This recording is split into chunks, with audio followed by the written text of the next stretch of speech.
Baba mberachi. Nsajja. Andekerewa.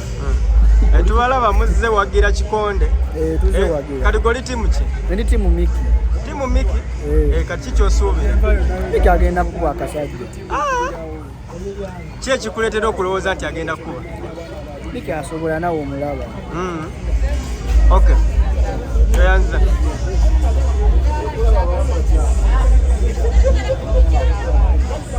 Mikey, yebereremu. Ate mumanyi wekiki omugamba? Mumanyi wange mwagala nnyo. Ki ekikuleetera okuwagira oyo Cephco? Kyali wange kubadda. Anti ayinza oba kyaliwo naye nga tasobola lwana mu Ati manyi asobola okubikola. ate ono Madam, goli timu ki kale? Bagamba Cephco alina ba ex bangi oba omukubo. Olabe Olaba yeekwese. Oba yoze kuwagira ex. Agala mukubira mu raundi ya kubiri. Wa mugambya mvumye emyaka 3. Otegeera. Kale ayina mukuba byonna byamuvumye emyaka 3. Ayina bimukuba kati. Otegeera. Mu Kikonde. Kati raundi emu batemara muntu akuvumidde emyaka 3 atomukubire mu raundi emu. Oyina mukuba raundi n'omukuba n'eyo okubiri. Otegeera. Kati nenga raundi emu singa bya kumaliza atamukuya mu raundi. Otegeera. Naye kati ayina mukuba raundi 2. Bamuvumye nnyo. Ngamumaze. Cephco. Yana tunori Cephco. Ainda kasuka wade ngumi neji. Meze kugamba tasobola kati. Eno timu bayinako. Timu ki? Ki ekibaleetera obeera ku timu Cephco? Wanje? Brado oli timu ki?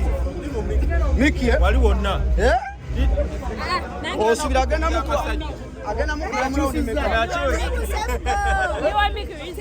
Kyusiza. Cephco. Alangira aba expert n'abateeka ku Instagram. Alimba. Bradi. Omukulu. Brayo. Charisia. Kati simanyi oli timu ki kubano? Kati goyagala mbeere wana. Simanyi. Oli wa Mikey. Oza raundi meka. Naye mweyinza obutaggwa era tetugenda kunyumirwa bulungi.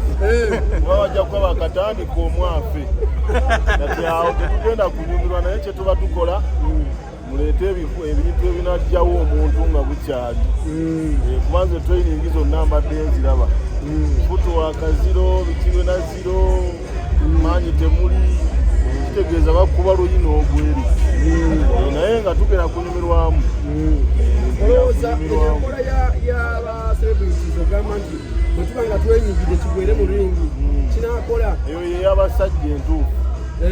Yey'abasajja muba abayimbi mukube bato abantu basalewo bwe mubanga kati bano bali tebalina kye bayinza kukola kuba bonna tebajja kuvuma. At least wano tuba tugenda kumanya ani ani.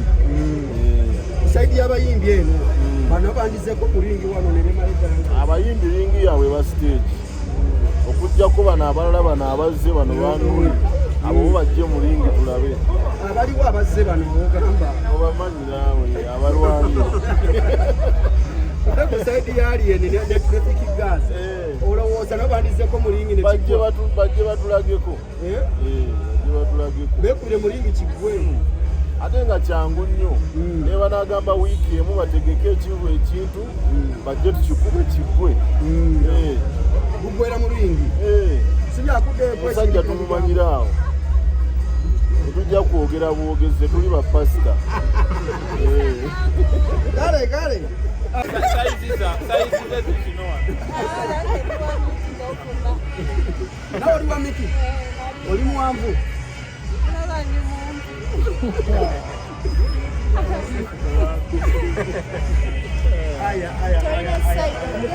Mbeera bweti bweri abawagizi batandise dda okutuuka wano eno ku obligato era ekikonde essaawa yonna kigenda kuba kisumulukuka. Mbeera bweti bweri.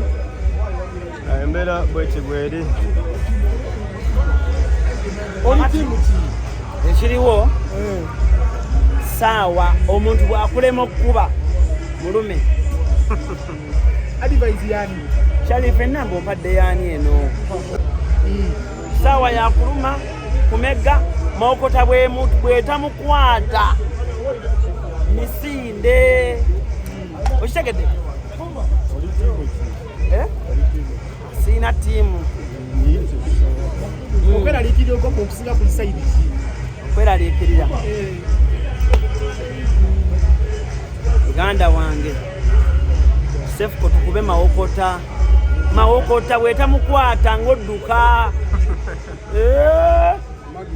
era nze mbakuba Cephco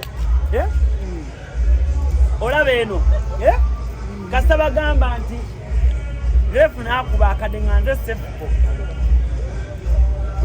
bwetamukwata misinde nengumi eno egenda kugwera omwe agenda kuluma oba ogenda kumatekisi luma ku bibiri mawokota ate bwakolemu okuluma dduka kigenda kugwayo kubanga ne bakwatako nenga